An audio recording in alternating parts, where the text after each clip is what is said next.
నటరత్న ఎన్టీఆర్ను మహానటుడిగా తీర్చిదిద్దిన చిత్రాల్లో పాండురంగం మహాత్మ్యం ఒకటి. అంతకుముందు ఆయన అనేక చిత్రాల్లో విలక్షణమైన పాత్రలు పోషించిన ఇందులో భక్త పుండరీకునిగా ఆయన అభినయం ప్రేక్షకుల్ని విశేషంగా ఆకట్టుకుంది. కన్నవారే ప్రత్యక్ష దైవాలు అనే సందేశాన్ని ఇస్తూ రూపొందిన పురాణ గాథ పాండురంగ మహాత్మ్యం 1957 నవంబర్ 28న విడుదలైన ఘన విజయం సాధించింది ఈ చిత్రం. ఈ చిత్ర నిర్మాణ విశేషాలు ఈ వీడియోలో చూద్దాం. తెలుగు చిత్ర పరిశ్రమలో వాహిని, విజయ, అన్నపూర్ణ, జగపతి, పిఏపి సంస్థల తరహాలో ఉత్తమాభిరుచితో చిత్రాలు నిర్మిస్తూ ప్రేక్షకుల్ని అలరించిన సంస్థ ఎన్ఏటి.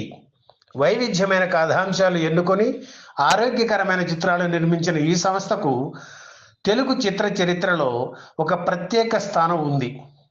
ఎన్టీఆర్ మార్గదర్శకత్వంలో అడుగులు వేస్తూ ఆయన తమ్ముడు త్రివిక్రమరావు నిర్మాతగా పలు చిత్రాలు నిర్మించి అరుదైన విజయాలు సొంతం చేసుకుంది ఎన్ఏటి సంస్థ. హీరోగా ఒక స్థాయికి చేరుకున్న ఎన్టీఆర్ చిత్ర నిర్మాణంపై దృష్టి పెట్టారు. గుంటూరులో చదువుకునే రోజుల్లో జగ్గయ్య, పొండరీకాక్షయ్య తదితరులతో కలిసి ఎన్ఐటి అంటే నేషనల్ ఆర్ట్ థియేటర్ బ్యానర్పై నాటకాలు ప్రదర్శించేవారు. అదే పేరుతో చిత్ర నిర్మాణం కొనసాగించాలని నిర్ణయించుకున్నారు. ఈ బ్యానర్పై వరుసగా సినిమాలు తీయడానికి ఆర్థిక వనరులు సమకూర్చుకుంటుంటే మేము కూడా మీతో కలిసి నడుస్తాము అంటూ కొంతమంది ముందుకు వచ్చారు. వారిలో డివిఎస్ రాజుని ఎన్టీఆర్ ఎన్నుకున్నారు. 1952లో వచ్చిన తొలి చిత్రం పిచ్చి పుల్లయ్యను నేషనల్ ఆర్ట్ బ్యానర్పై ఎన్టీఆర్ సోలోగా తీశారు. 1952లో విడుదలైన ఈ చిత్రానికి ఎన్టీఆర్ రూమ్మేట్ తాతినేని ప్రకాశ్రావు దర్శకత్వం వహించారు. ఈ చిత్రం ఆర్థిక విజయం సాధించలేదు.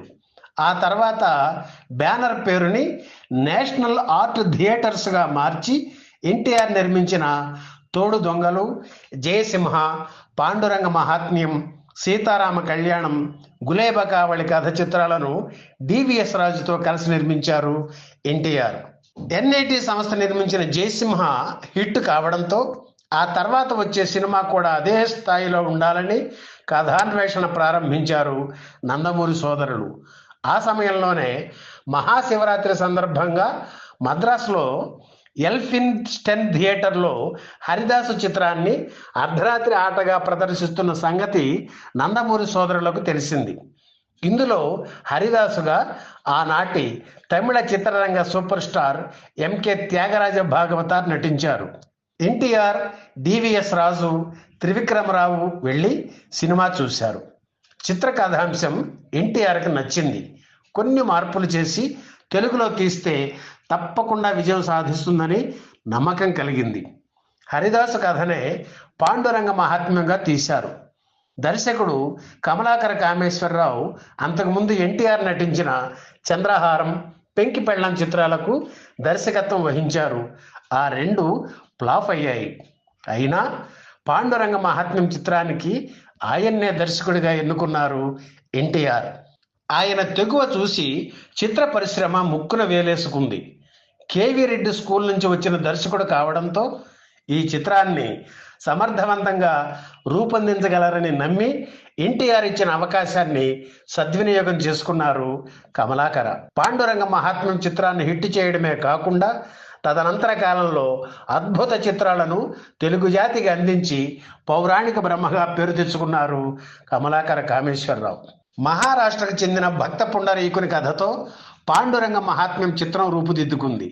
అక్కడి కథను మన వాతావరణానికి మలుచుకోవడంలోనే రచయిత, దర్శకుడి ప్రతిభ ఉంటుంది. అలా అద్భుతమైన మార్పులు చేశారు కనుకే 50 ఏళ్ల నాటి సనాతన సాంప్రదాయాల్ని నాటి సామాజిక పరిస్థితులకి భావితరాల కోసం అభ్యుదయ భావాలు జోడించి పాండురంగ మహాత్మ్యం చిత్రం తీశారు ఎన్టీఆర్. ఈ సినిమాకి సముద్రాల జూనియర్గా పేరు పొందిన రామానుజాచార్య మాటలు పాటలు రాశారు. ఇందులోని ప్రతి సన్నివేశంలో సముద్రాల కలం బలం తెలుస్తుంది. తండ్రి సముద్రాల రాఘవాచార్యకి తగ్గ తనయుడు అని రామానుజాచార్య నిరూపించుకున్నారు. అలాగే వ్యసనపరుడైన హీరో ప్రవర్తన, మార్పు వచ్చిన తరువాత ప్రవర్తించే తీరు ప్రేక్షకుల్ని ఎంతగానో ఆకట్టుకుంది. ఎన్టీఆర్ నుంచి ఇలా వైవిధ్యమైన నటనని రాబట్టడంలో దర్శకుడు కమలాకర కామేశ్వరరావు ప్రతిభ ప్రశంసనీయం. అందాల నటి, తన ముద్దు ముద్దు మాటలతో అందరినీ ఆకట్టుకున్న బి సరోజాదేవికి ఇదే తొలి తెలుగు చిత్రం. కన్నడ చిత్రాల్లో నటిస్తున్న ఆమెని తెలుగు ప్రేక్షకులకు పరిచయం చేశారు ఎన్టీఆర్. ఎన్టీఆర్ సరసన నటించే అవకాశం అనగానే ఎంతో సంతోషించిన సరోజాదేవి అది వేశ్య పాత్ర అని వినగానే వెనుకడుగు వేశారు. అయితే కళావతి పాత్ర ప్రాముఖ్యం వివరించి ఎన్టీఆర్ నచ్చజెప్పడంతో ఆమె అంగీకరించారు. ఈ సినిమాలో కథానాయక పాత్రను అంజలీదేవి పోషించారు.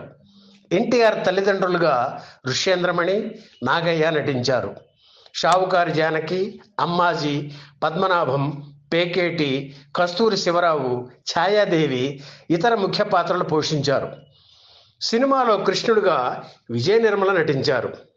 ఈ సినిమాకి టీవీ రాజు అందించిన సంగీతం హైలైట్గా నిలిచింది. సినిమాలోని ప్రతి పాట హిట్టే. తెలుగు సినిమా చరిత్రలోనే 13 నిమిషాల అత్యధిక నిడివి కలిగిన కృష్ణ ముకుంద మురారి పాటను అత్యద్భుతంగా టీవీ రాజు స్వరపరిచారు. ఘంటసాల అనితర సాధ్యమైన రీతిలో పాడారు.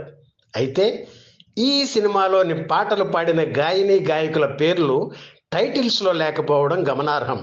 ప్రివ్యూలో ఇది గమనించిన ఘంటసాల సతీమణి ఎన్టీఆర్ దృష్టికి తీసుకెళ్లారు. ఇది ఎలా జరిగిందో అర్థం కాక ఘంటసాలకు క్షమాపణలు చెప్పారు ఎన్టీఆర్. అప్పటికే ప్రింట్లు రెడీ కావడంతో కొత్త టైటిల్ కార్డు వేసే అవకాశం లేకపోయింది.